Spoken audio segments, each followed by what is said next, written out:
रात के ठीक 2 बज रहे थे। थुंग थुंग पुष्पा भाव के लिए लाल चंदन की टिप मार रहा था, लेकिन वह जिस हाईवे से जा रहा था आसपास मीलों तक कुछ भी नहीं था, सिर्फ अंधेरा और खामोशी। और उसी सुनसान हाईवे के किनारे एक पुराना टेलीफोन बूथ खड़ा था जो हर रात अपने आप बजने लगता था।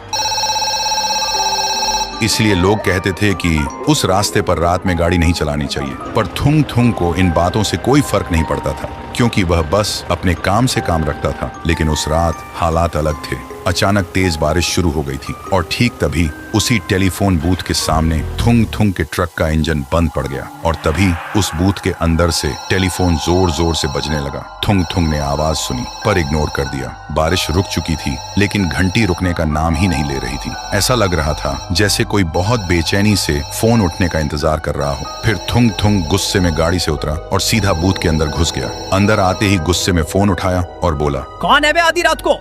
लेकिन दूसरी तरफ सिर्फ सन्नाटा था। फिर एक छोटी सी कांपती हुई बच्ची की आवाज आई, पापा आप कब आओगे? मुझे अकेले बहुत डर लग रहा है। ये सुनते ही थुंग थुंग जमसा गया। उसके पैरों तले जमीन खिसक गई, क्योंकि वह आवाज उसकी 6 साल की बेटी की थी। उसका गला सूख गया। वह कांपते हुए बोला, बेटी तू इतनी रात को जाग रही है? तेरी माँ कहाँ है? बेटी सिसकते हुए बोली, माँ रो रही है पापा, आज आपका बर्थडे है ना। सब कहते हैं आप हमें छोड़ गए, पर मुझे पता था आप मेरा कॉल जरूर उठाओगे। ये सुनते ही थुंग थुंग के दिमाग में एक जोर का झटका लगा, जैसे वक्त एक पल के लिए रुक गया हो। और फिर उसके दिमाग में पिछली तस्वीरें चलने लगी। तेज बारिश, यही हाईवे, ट्रक के ब्रेक्स फेल होना और एक भयानक टक्कर।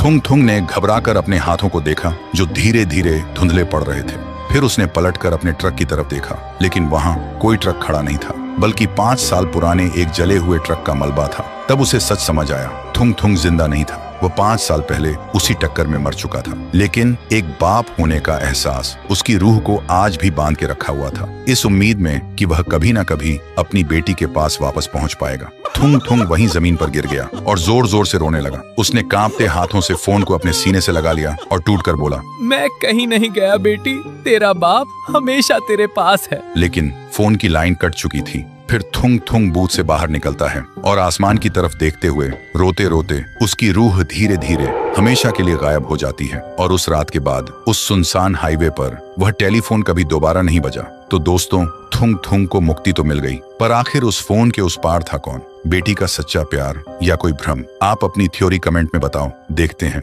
किसका दिमाग सबसे तेज चलता है।